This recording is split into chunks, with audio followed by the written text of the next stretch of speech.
Today is July 14th, 2025, and you're listening to Space News First Up. Discover your next mission in the space industry with the Space News Job Exchange. Visit spacenews.com/jobs to find top aerospace roles and connect with leading employers. And for employers, use discount code JOBEX for 15% off your next purchase. Here are today's top headlines in space. The Senate Armed Services Committee has advanced a defense bill that includes provisions on space launch safety protocols, spectrum protection, and homeland missile defense. The House, meanwhile, is expected to direct the Pentagon to maintain a commercial satellite imagery program. Firefly Aerospace has filed to go public. Varda Space Industries raised $187 million to support expanded work in in-space pharmaceutical research. SpaceX is reportedly investing $2 billion in another Elon Musk venture, XAI. And China's effort to compete with Starlink is accelerating. First Up is produced by Space News, the industry standard for professional space journalism. Visit spacenews.com for breaking news, policy updates, and original analysis. We begin today with news that the Senate Armed Services Committee has advanced a defense bill that includes provisions on space launch safety protocols, spectrum protection, and homeland missile defense.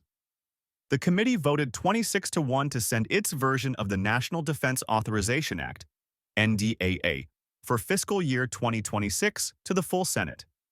The NDAA sets policy direction and outlines congressional priorities for the Department of Defense. Among its provisions, the bill directs the Air Force to conduct a comprehensive study of future heavy and super heavy space launch capacity, reflecting concerns about ensuring adequate access to space as national security launch requirements expand. It also requires the Air Force to publish a blast damage assessment guide tailored to liquid oxygen and methane propellants, which are being more widely used but pose issues about their explosive potential. The bill supports work on the Golden Dome missile defense system and directs the Defense Department not to give up radio frequency spectrum for commercial applications unless it can guarantee it won't impact military systems. The House, meanwhile, is expected to direct the Pentagon to maintain a commercial satellite imagery program. The House Armed Services Committee is expected to include language in its version of the NDAA directing the Pentagon to establish the Tactical Surveillance, Reconnaissance and Tracking (TACS-SRT) program as a program of record with annual budget funding. The move comes after the Trump administration's fiscal year 2026 defense budget proposal omitted funding for TACS-SRT, despite the Space Force touting the program as critical for filling military demands for faster access to space-based intelligence in rapidly evolving situations. Under TACS-SRT, companies offer unclassified analytical products derived from satellites to U.S. and allied military commanders delivered within hours of requests. Firefly Aerospace has filed to go public. The launch and spacecraft company filed paperwork with the Securities and Exchange Commission on Friday for an initial public offering on the NASDAQ global market.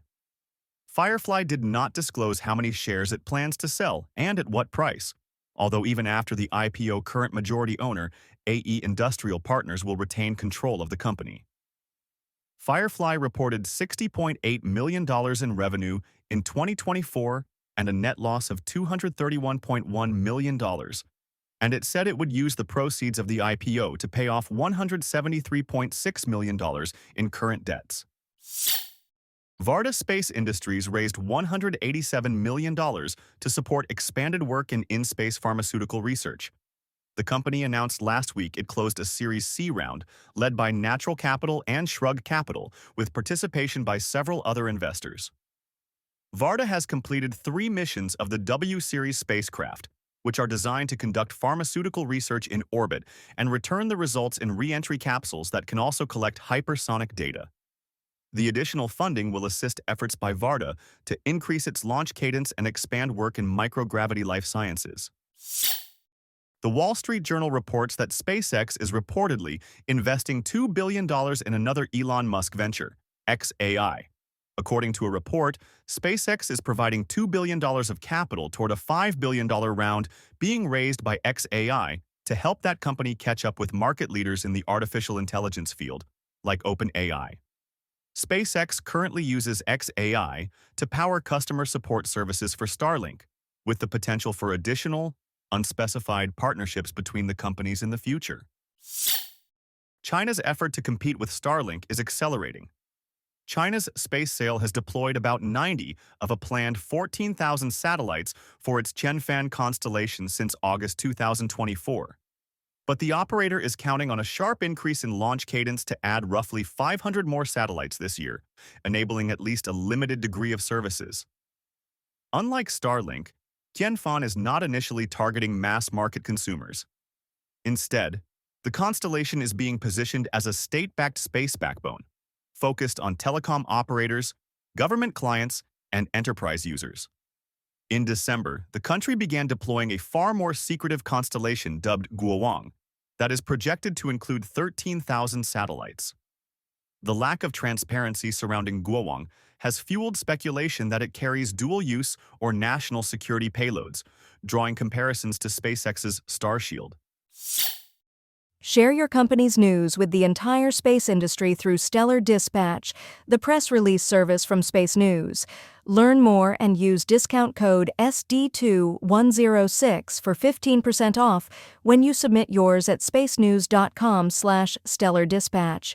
In other news, a Crew Dragon spacecraft undocked from the International Space Station this morning. The Crew Dragon spacecraft Grace undocked from the station at 7:15 a.m. Eastern after 2.5 weeks on the ISS for the Axiom Space X4 private astronaut mission. The spacecraft is scheduled to splash down early Tuesday off the California coast. Spaceflight Now reports that SpaceX launched an Israeli government communications satellite early Sunday. A Falcon 9 lifted off at 1:04 a.m. Eastern from Cape Canaveral, Florida, on a mission SpaceX designated only as Commercial GTO-1. The payload was Dror-1, a satellite built by Israel Aerospace Industries, IAI, for the Israeli government. SpaceX did not disclose the name of the satellite or other details about the payload during the launch webcast, although the rocket had a large IAI logo on its payload fairing. Dror-1 will provide a national strategic capability for Israel in satellite communications, IAI said after the launch. The FAA's new ability to charge launch licenses fees may not do much to help a budget-constrained office. A provision in the Budget Reconciliation Bill passed earlier this month directs the FAA to charge launch and re-entry license fees. The fees are intended to provide an additional revenue stream for the FAA's Commercial Spaceflight Office, known as AST. However, some note that fees would generate only a tiny fraction of the AST's budget, and thus would do little to address industry concerns that AST lacks resources to keep up with growing launch activity. A House spending bill released Sunday would keep AST's budget flat at just under $42 million in fiscal year 2026. The Taipei Times reports that a launch of a Taiwanese suborbital rocket from a Japanese site failed on Saturday. The VP-01 rocket lifted off from the Hokkaido spaceport but malfunctioned around separation of the first stage. The upper stage lost control, but its engine continued to fire, causing the vehicle to tumble until the engine shut down and the stage fell back to Earth. The rocket was developed by Taiwanese company Space through a Japanese subsidiary, JT Space, with the goal of reaching an altitude of 100 kilometers. Space had previously and unsuccessfully attempted launches from Australia. NASA astronaut Shannon Walker has retired. Walker retired from NASA last week after 30 years of federal service, 21 of which was as an astronaut. She spent 330 days in space on 2 long-duration ISS missions, one in 2010 on a Soyuz, and the other in 2020 and 2021 on the SpaceX Crew 1 mission. She was most recently deputy chief of the astronaut office.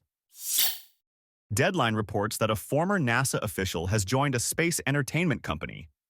Bert Ulrich, who previously worked at NASA as its liaison to filmmakers, is the new executive vice president of production development and communications at Space 11 Corp.